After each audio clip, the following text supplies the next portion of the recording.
When my sister and I left the orphanage, all we inherited was Grandpa's farm. But the locked granary changed everything. It's a strange thing, turning 18 in a place that spent a decade trying to erase your past.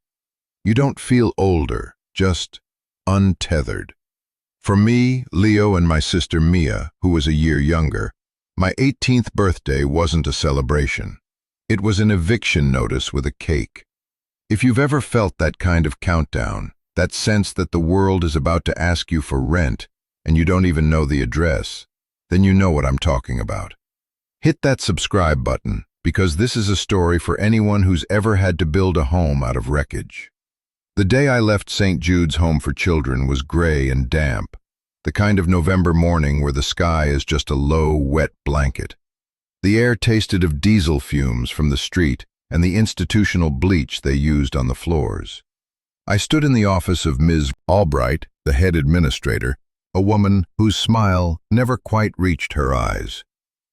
She had a file on her desk with my name on it, a thin collection of papers that supposedly represented my entire life up to that point. My worldly possessions were in a single black duffel bag at my feet.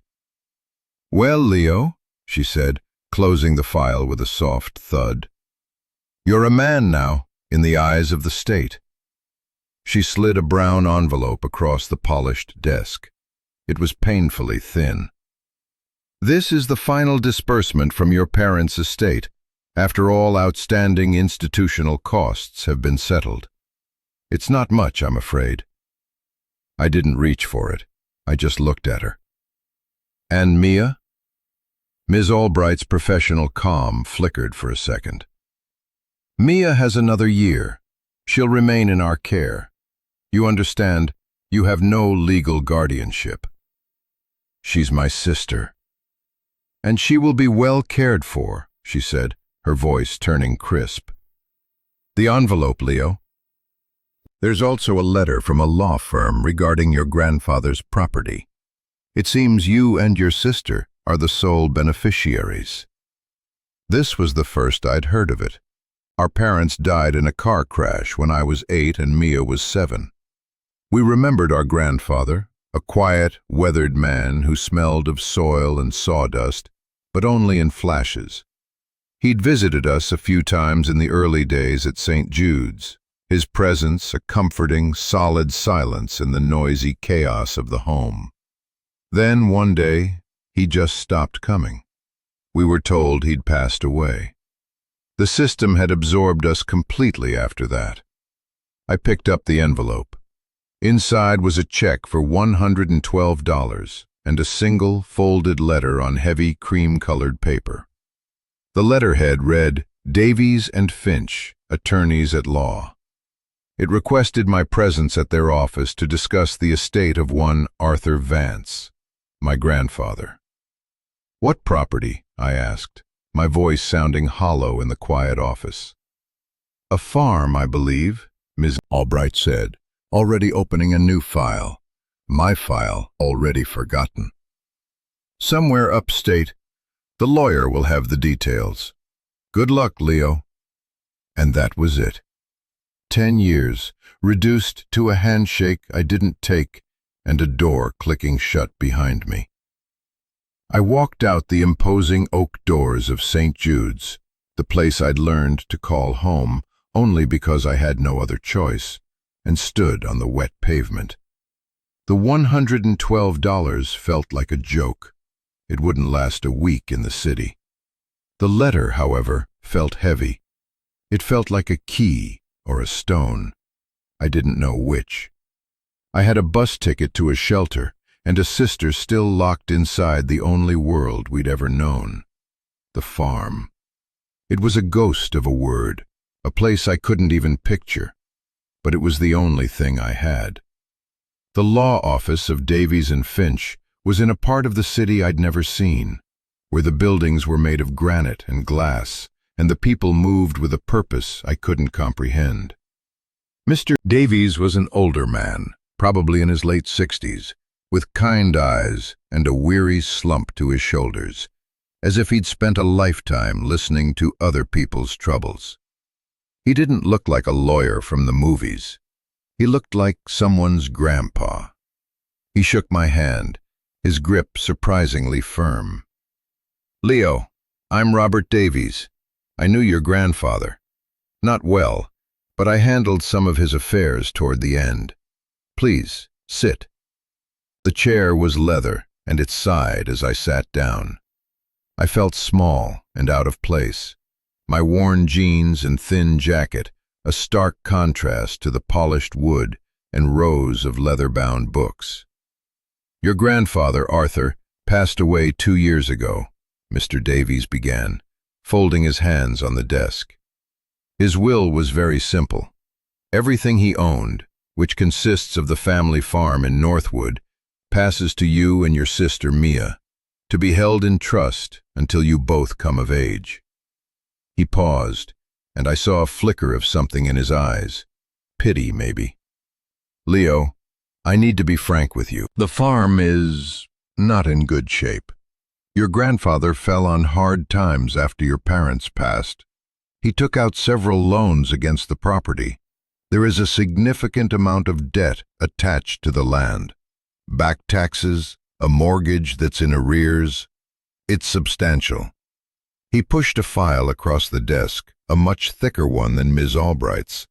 It was full of papers with red stamps and intimidating numbers. I saw figures that made the $112 in my pocket feel like dust. The bank has been patient, largely out of respect for Arthur, but their patience has run out. They're prepared to foreclose. The word hung in the air. Foreclose. I'd heard it on the news, a word for other people's problems. Now it was mine. "So we own nothing," I said. It wasn't a question. "Not exactly," Mr. Davies said, leaning forward. "There's an offer. A development company, Viridian Holdings, has been buying up land in that area. They want to build a resort or a golf course, something of that nature.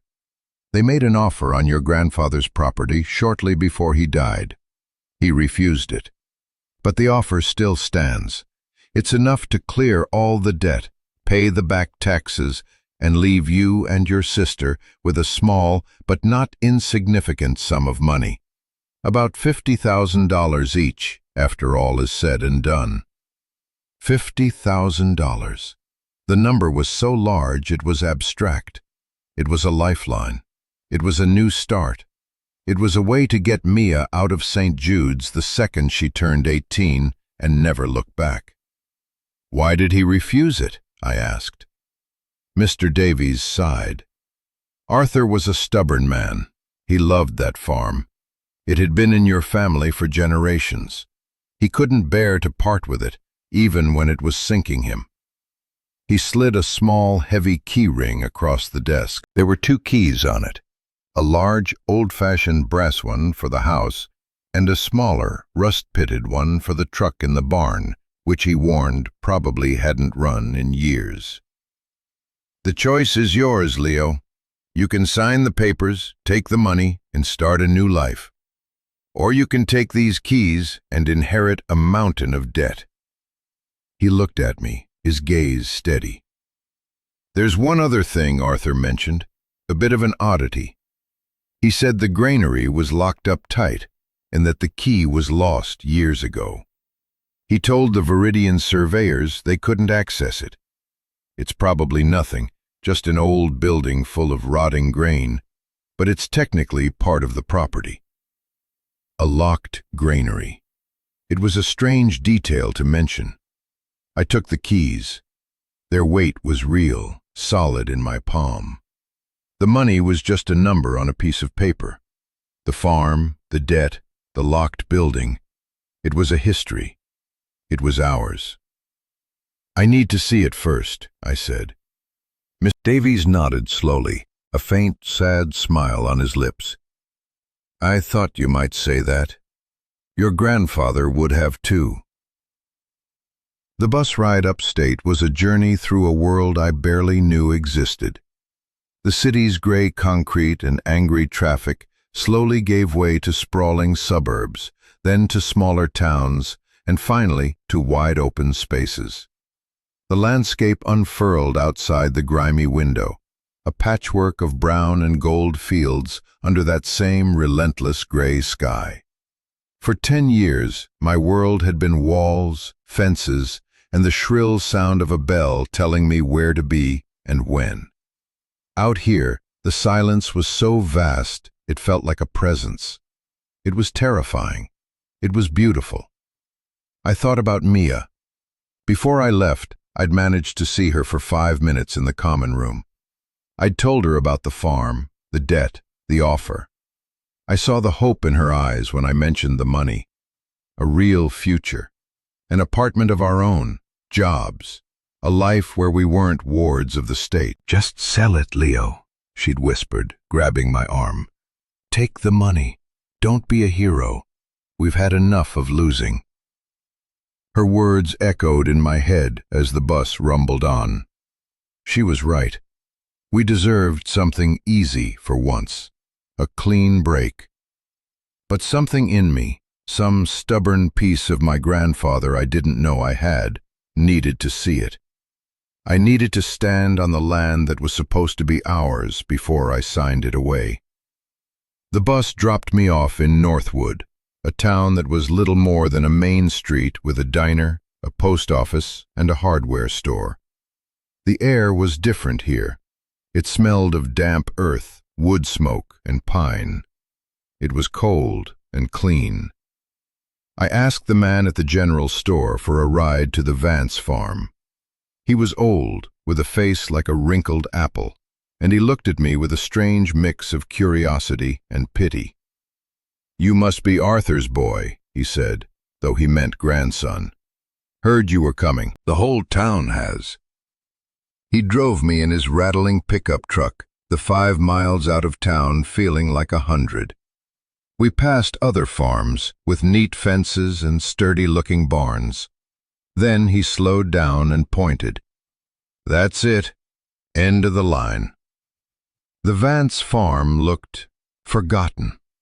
The gravel driveway was overgrown with weeds, and the white paint on the 2-story house was peeling away in long, curling strips, revealing the weathered gray wood beneath.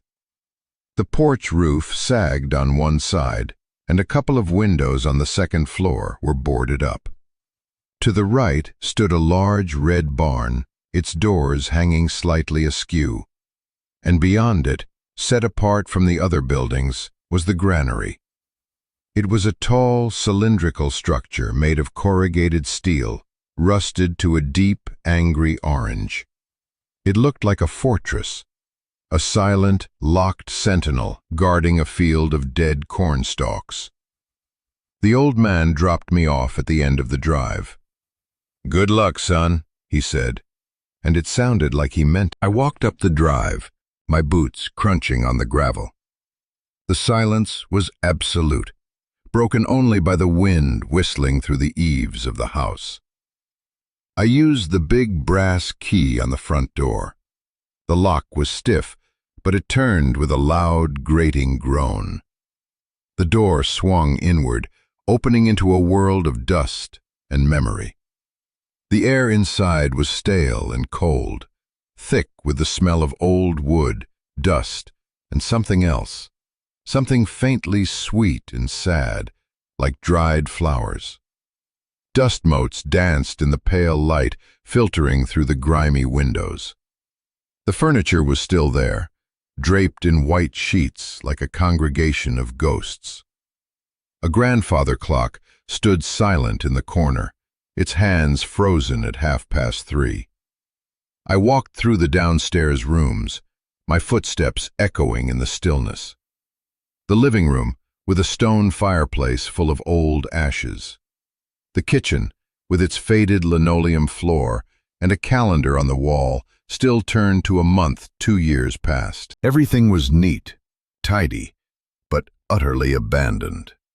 It felt like Grandpa had just walked out one day and never come back. I found his bedroom upstairs, a simple iron bedstead, a wooden dresser, a nightstand with a single book on it. I picked it up. It was a worn copy of a book of poems. A piece of paper was tucked inside as a bookmark. I pulled it out. It was a photograph.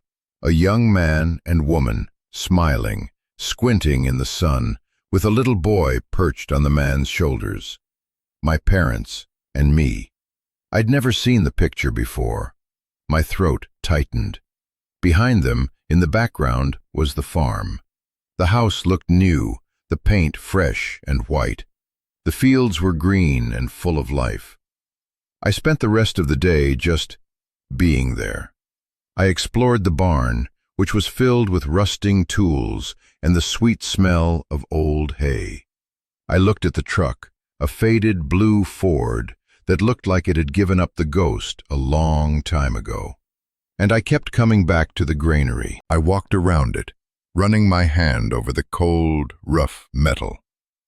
The main door was huge, a sliding panel of steel secured by a massive, industrial-looking padlock.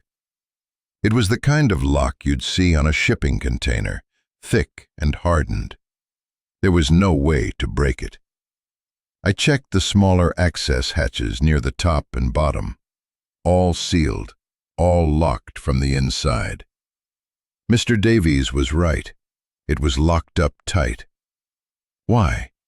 Why lock a simple grain silo like it was a bank vault? What could possibly be inside that was worth protecting so fiercely? Rotting grain didn't need a padlock like that. As evening fell, the temperature dropped. I found some old blankets in a closet and made a bed on the dusty sofa. I was cold, hungry, and completely overwhelmed. Mia's voice was in my head again. Just sell it, Leo. It was the smart thing to do, the logical thing. This place wasn't a home, it was a tomb, filled with debt and sad memories. But as I lay there in the dark, listening to the old house creak and groan around me, I couldn't shake the image of the granary. That stubborn, silent, locked building. Grandpa had refused to sell. He'd held on, even when it was ruining him. And he'd locked that one building away. It didn't make sense. And until it did, I couldn't bring myself to sign it away. I had to know what was inside. The next morning, I started searching for the key. I told myself it was just to satisfy my curiosity before I called Mr. Davies and told him to accept the offer. I searched the house from top to bottom. I went through every drawer in the kitchen, sifted through the dusty papers in the desk in the study, checked under cushions and inside old tins. Nothing. I checked the barn, the workshop, even the cab of the derelict truck. No key. It was maddening. The more I couldn't find it, the more I needed to. The granary became an obsession. It held a secret, I was sure of it, and that secret felt inextricably linked to my grandfather's refusal to sell. Defeated, I ended up in his study again, a small room lined with empty bookshelves. I sat in his old wooden chair, looking at the clutter he'd left on his desk. Old bills, receipts, a dried-up pen. Tucked in a corner was a small, leather-bound journal, his farm ledger. I opened it. Most of it was just what you'd expect. Notes on planting seasons, crop yields, expenses for seed and fertilizer. The entries were sparse, the handwriting growing shakier in the later years.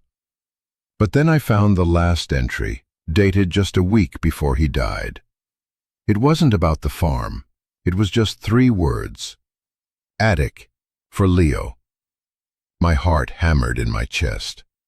I took the rickety pull-down stairs to the attic, a place I hadn't yet dared to explore.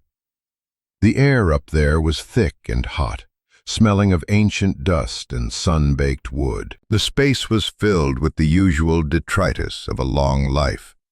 Old furniture, boxes of clothes, a child's rocking horse that must have been my father's. In the farthest corner, under a dusty canvas tarp, was a large black metal footlocker. It wasn't locked. My hands trembled as I lifted the heavy lid. Inside, on top of a pile of old photograph albums and yellowed newspapers, was a thick manila envelope with my name and Mia's written on it in our grandfather's spidery handwriting.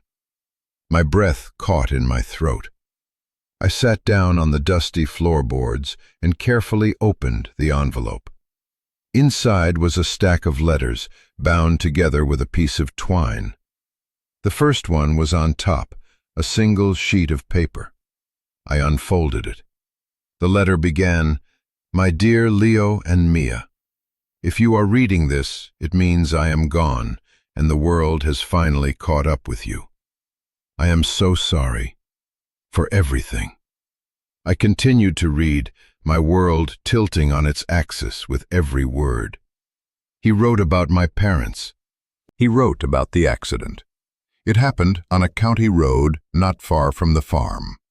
A logging truck, owned by a small local company, had lost its brakes on a steep grade and collided with their car. The official report said it was a tragic accident, brake failure, case closed. But Grandpa never believed it. He wrote that the company had a reputation for cutting corners, for running old, poorly maintained equipment. He tried to get a lawyer to look into it, but he was just a small-time farmer against a company with deep pockets. They drowned him in legal motions and fees until he had to give up. He wrote, "That's where the debt started, not with the farm failing, but with me failing you. I borrowed money, first for the lawyers, then just to keep this place standing, because it was the only thing of your father's I had left to give you. I thought if I could just hold on to the land, I could give you a foundation, a place to come back to. I was a proud old fool." He went on to explain that Viridian Holdings, the company that wanted to buy the land, had bought out that same logging company 5 years ago, absorbing its assets and its liabilities. They wanted the land, he wrote, to bury the past. My hands were shaking. This wasn't just about a farm. It was about my parents.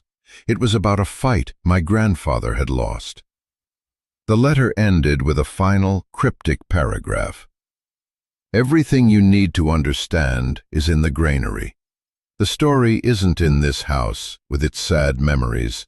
The truth is in the grain. I couldn't risk keeping the key in here. The only safe place was the first place, under the North Star's watch." I read the last line over and over. Under the North Star's watch. It sounded like something from one of his poetry books. What did it mean? I sat there in the dusty attic, the letter in my hand, the weight of my grandfather's words settling over me. The debt wasn't from bad luck. It was from a battle. The farm wasn't just a burden. It was a legacy. And the locked granary wasn't just a building. It was a vault. The sun was setting, casting long orange stripes of light through the attic's grimy window. The $50,000 felt like a bribe now. Blood money. Mia's voice in my head was quieter, replaced by my grandfather's weary, determined prose. Under the North Star's watch. I went outside. The air was crisp and cold. I stood in the yard and looked at the house. I tried to think like him. A farmer. A man of the earth and the sky. The North Star. It was a guide, a fixed point. What was the first place? The foundation. I walked around the house, my eyes scanning the old stone foundation. On the north side of the house, tucked behind a thick, overgrown lilac bush, was the chimney. It was made of rough-hewn river stones, mortared together a century ago. I ran my hands over the cool, damp stones. I pushed on them, looking for anything loose. Near the bottom, one stone, no different from the others, shifted slightly under my hand. My heart leaped. I dug my fingers into the crack and pulled. The stone came free, revealing a small, dark cavity behind it. Reaching inside, my fingers brushed against cold metal. I pulled it out. It was a key, heavy, steel, and intricately cut.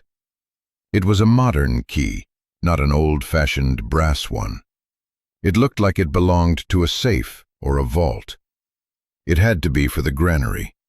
I held it in my palm, the last piece of the puzzle. I felt a surge of adrenaline, a mix of fear and exhilaration. I was on the verge of uncovering something my grandfather had died to protect.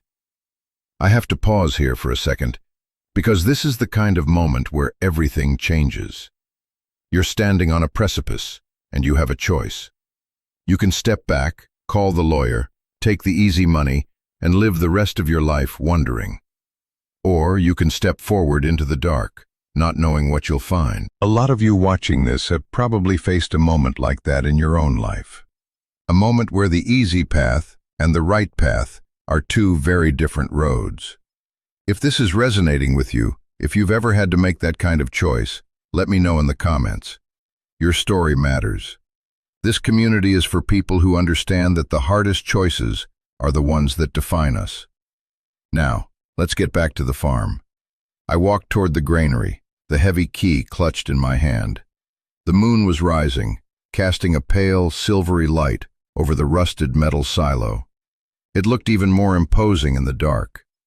I stood before the massive sliding door, my breath pluming in the cold air. The industrial padlock looked invincible, but below it, almost hidden in the shadows, was a smaller, reinforced keyhole I hadn't noticed before. It was a deadbolt, added long after the original construction. The key slid in. It was a perfect fit. I turned it, and with a series of loud, satisfying clicks, the lock disengaged. I put my shoulder to the massive door and pushed. It resisted, groaning in protest, its rollers scraping along a track clogged with rust and dirt. I pushed harder, straining, and it finally gave way, sliding open just enough for me to slip through. The air that hit me was not the smell of rotting grain. It was dry, cool, and smelled of concrete, oil, and old paper. I fumbled for my phone, turning on the flashlight. The beam cut through the absolute darkness, and what it revealed made me stop dead. The granary was a shell. The interior had been completely gutted.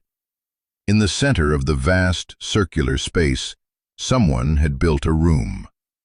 A small, windowless office, like a concrete bunker, constructed of cinder blocks and with a heavy steel door. The rest of the granary was an empty, cavernous space, but it was clear that this small room was the secret. The steel door to the office wasn't locked. I turned the handle and pulled it open. The beam of my flashlight swept across the interior. It was a workspace. A large metal desk stood against one wall, and next to it were two 4-drawer filing cabinets. The walls were covered in corkboards, which were themselves covered in a spider web of maps, documents, photographs, and newspaper clippings, all connected by pieces of red yarn. It was an investigation room, a secret headquarters. My grandfather, the quiet farmer, had been running a private war from inside this rusted metal silo. I walked over to the wall. There were detailed maps of the county roads, photos of the logging truck that had crashed into my parents' car, taken from different angles.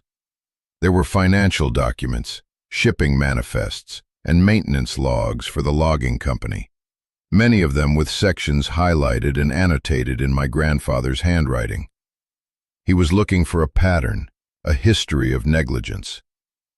I went to the filing cabinets. The drawers were unlocked. I pulled one open. It was filled with files, each one meticulously labeled. Witness statements, police reports, mechanical analysis, Viridian Holdings corporate structure. My grandfather hadn't just been grieving, he'd been working for years. He'd poured all his time, his money, and his energy into this. The farm hadn't been failing because he was a bad farmer. It had been failing because he had a second, secret, all-consuming job: finding justice for his son. I spent what felt like hours in that room, pulling out files, reading documents until my eyes blurred. I saw copies of letters he'd sent to state regulators, to journalists, to safety commissions, all of them ignored or dismissed. I saw a report from a private mechanic he must have hired, detailing how the brake lines on the truck showed signs of long-term neglect and shoddy repairs, not sudden failure. I saw a statement from a disgruntled former driver for the logging company talking about how they were always pressured to take overloaded trucks out with known mechanical issues. The evidence was overwhelming. It was a clear-cut case of criminal negligence.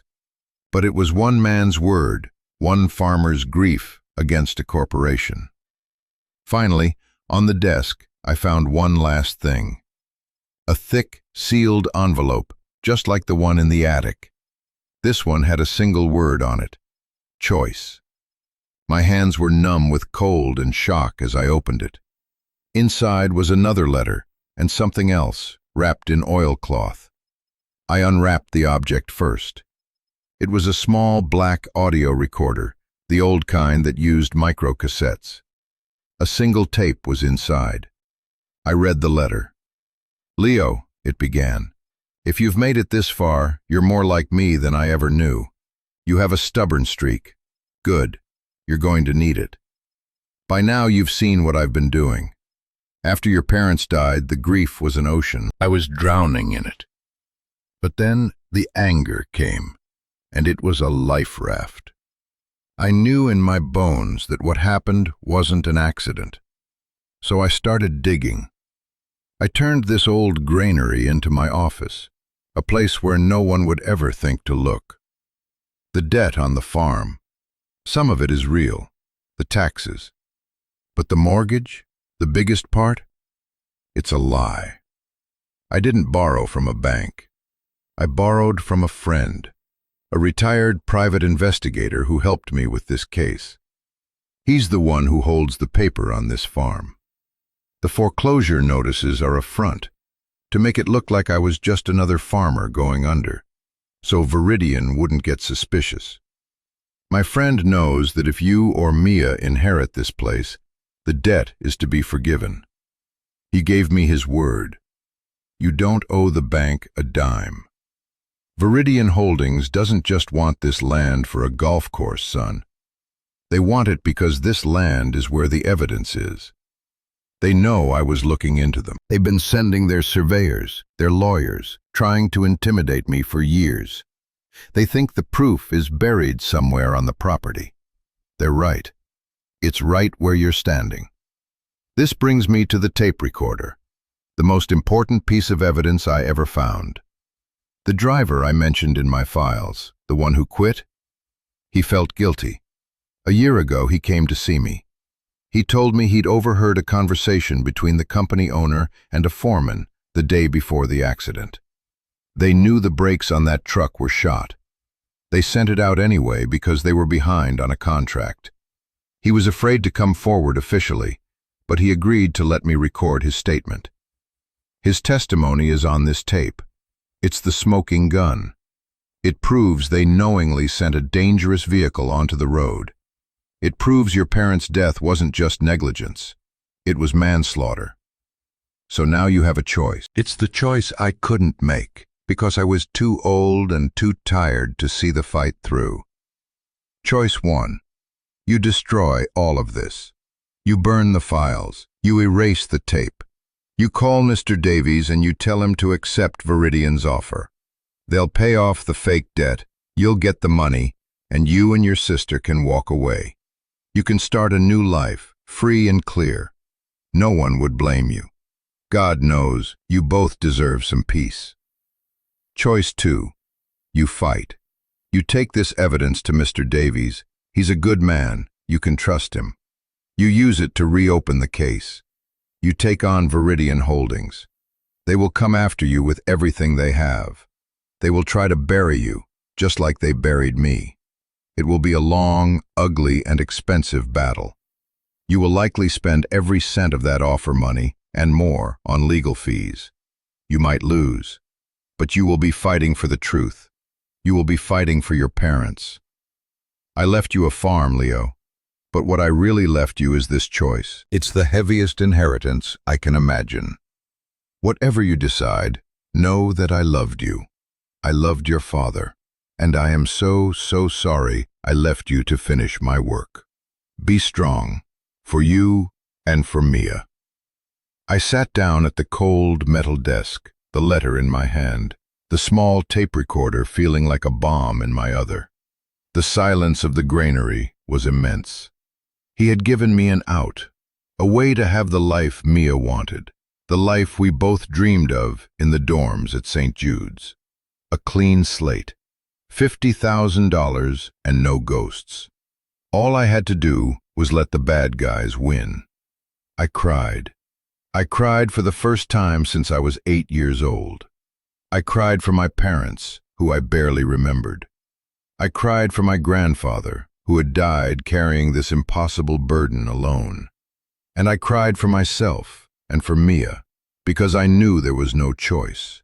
Not really. Not for me. We couldn't take their money. We couldn't build a future on a foundation of lies. My grandfather hadn't left us a mountain of debt. He'd left us a weapon. He'd left us a shield. He'd spent his last years, his last dollars, his last breaths, arming us for the fight he couldn't finish. The farm wasn't an inheritance of property. It was an inheritance of purpose. I didn't sleep that night. I sat in the granary office until dawn with all the ghosts of my family. I organized the files. I listened to the tape. Hearing the nervous, shaky voice of the driver recount the conversation he overheard sent a chill down my spine. It was exactly as Grandpa had said, a smoking gun. When the sun came up, I walked back to the house. I felt different. The exhaustion was there, deep in my bones, but underneath it was something else. A cold, hard clarity. I knew what I had to do. The house no longer felt like a tomb. It felt like home.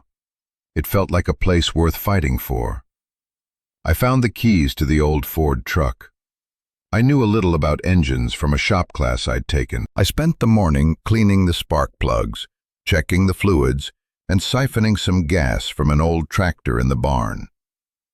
I hooked up the battery to a charger I found in the workshop, and to my absolute astonishment, after a few sputtering coughs, the old engine turned over. It roared to life, a loud, angry, beautiful sound in the morning quiet. I packed the most important files and the tape recorder into a box. I was going to see Mr. Davies. But first, I had to make a call. There was a working landline in the house, a relic from another time. I had to call the one person who mattered most. The phone rang at St. Jude's, and after a tense negotiation with the on-duty supervisor, they put Mia on the line. "Leo, what's going on? Did you sell it?" Her voice was anxious, hopeful. "No," I said, my own voice steady. "Mia, I'm not going to sell the farm." There was a silence on the other end. Then, "What? Leo, what are you talking about? The money—" "The money is a lie," I said, and I told her everything. I told her about the attic, the letters, the granary, the investigation. I told her what really happened to Mom and Dad. I told her about the choice Grandpa had left us. When I finished, the line was quiet for a long time. I could hear her breathing, soft and shaky. I was terrified of what she would say. I was terrified she would choose the money, the easy way out, and I wouldn't know how to go on without her. "Mia," I said softly. "He did all that?" she whispered, her voice thick with tears. "All that time, we thought he abandoned us, but he was fighting for them." "Yeah," I said, my own throat closing up. "He was." "So the company," she said, her voice changing, the sadness hardening into a cold anger I knew all too well. It was the anger of a kid who had been let down by the world one too many times. "The one that wants to buy the farm. They're the ones who—" "Yes," I said, "they're the ones." Another pause. Then her voice came back, clear and strong, with no trace of doubt. "Then you burn them to the ground, Leo. You hear me? You take what Grandpa gave us, and you make them pay." A wave of relief so powerful it almost buckled my knees washed over me. We were in this together. We were a family again. "Okay," I said. "Okay, Mia, I will." The meeting with Mr. Davies was different this time. I walked into his plush office, not as a scared kid, but as a client with a purpose. I put the box of files and the tape recorder on his polished desk. I told him everything, just as I'd told Mia. He listened without interrupting, his expression growing more and more grim. When I was done, he sat back in his chair and was silent for a full minute. "Arthur Vance," he said, almost to himself. "That stubborn old son of a gun." He looked at me, and his eyes weren't weary anymore. They were sharp, focused. "I was a junior associate at this firm when your grandfather first came to us about your parents' accident. The senior partners shut it down. They said it was a dead end, too expensive to pursue. I always felt uneasy about it. It seemed too neat." He opened one of the files, his experienced eyes scanning the documents. He picked up the tape recorder. "If what you're saying is true, Leo, if this is all legitimate, this changes everything. This isn't just a civil case for negligence anymore. With this tape, it's potentially a criminal case. Manslaughter, corporate conspiracy, racketeering." He stood up and walked to the window, looking down at the busy city street. "Viridian Holdings is a monster. They have an army of lawyers. This will be the fight of our lives." He turned back to me, and for the first time, I saw a genuine, brilliant smile on his face.